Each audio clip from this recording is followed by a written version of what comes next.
looking at young quarterbacks and looking at the progression in the league, Jeff, Ollie Connolly folks done an article or he wrote an article this week for the Read Optionals, which if you go on the Gridiron on the Twitter page, you'll be able to see the article and you can sign up to the Read Optional. It was on the progression, Jeff, of Kyler Murray, and he looked at Kyler Murray from week 1 to 8 last season.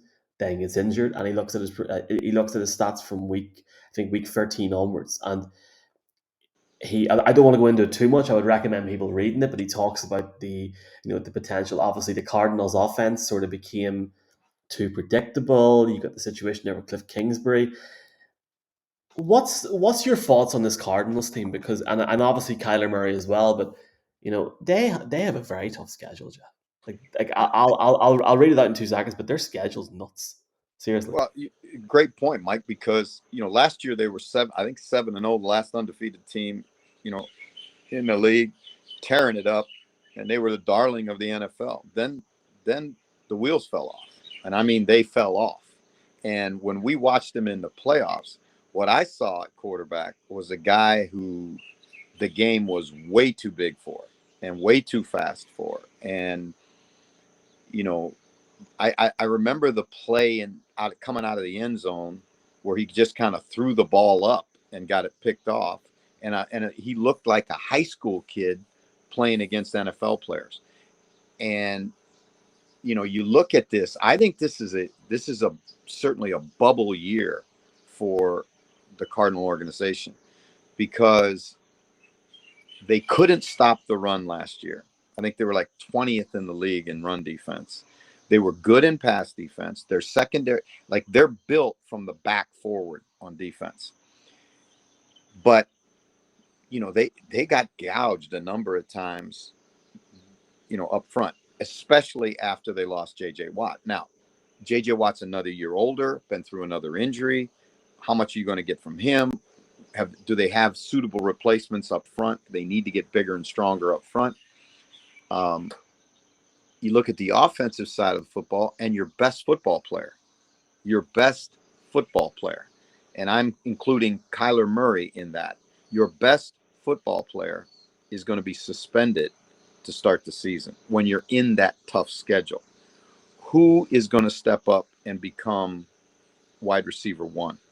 Hollywood Brown? I'm not buying it. I'm just not buying it. I didn't see him develop in Baltimore like I thought he would. Here's a guy with great speed. He's kind of a one-trick pony. He's a vertical guy. Now, who's going to be the guy when they stick Jalen Ramsey on Hollywood Brown and all of a sudden Hollywood don't play him? Hollywood's out of the game. Who's going to be the other guy that's going to function for the quarterback? As a guy that enjoys Colorado sports and has a soft spot for the Colorado State Rams, Trey McBride has to be someone that sticks out there. Like if he can embed himself into that offense, and I know he's a rookie, he was selected like 55th or something overall. It might Michael, even be 84. That's I crazy. agree with you, but now you're talking about you got Ertz and you got McBride. Okay, Yeah. so now that puts you into what? Now you're into 21 personnel, and you look at it and you go, is that what Cliff Kingsbury wants to do? Is that his deal? It's never been that, right? So now, how does the offense evolve? Who's going to hit a home run for you, right? Because the one thing about Kyler Murray as a quarterback is whether it's with his feet or scrambling around and making a play to somebody down the field, he's not a quarterback that has the accuracy and has proven that he can sit in the pocket and complete 10 balls to drive the team down the field. Okay, so now you take out D-Hop, and then what are they going to be? What are they going to be? I think it's going to be fascinating to see. Do you know who they're playing week 1? Do you know? The Rams? Chiefs week 1 at the Well, I Raiders tell you week what, they're 2. going to find out. They're going to find out who they are real fast. Chiefs week 1 at home, at the Raiders week 2. At home against the Rams week 3. Panthers week 4, Philly week 5, Seattle week 6. See, that's not too bad.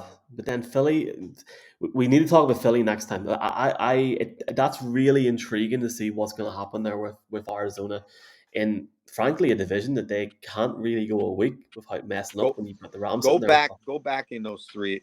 Start that season again. Kansas City, you're going to be an underdog, right? Is At it home home. or in Kansas City?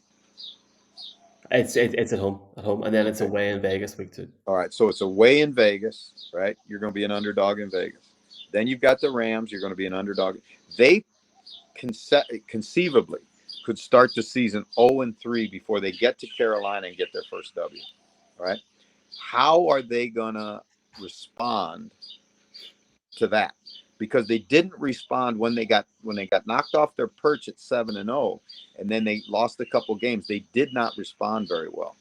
You're going to be without your best player, and somebody's going to have to respond, right? What's your adversity response? It hasn't been good in Arizona so far. Not to say that it won't, but those are the kinds of things that they're going to have to prove to people before people buy Arizona, at least me, right? Now, Mike, it's an interesting thing because right now teams are in OTAs and off-season conditioning and voluntary minicamp, all that stuff, right? Where's their quarterback? Where's the guy who went public and said, I'm committed to winning a championship? Are you? He challenged the club, right?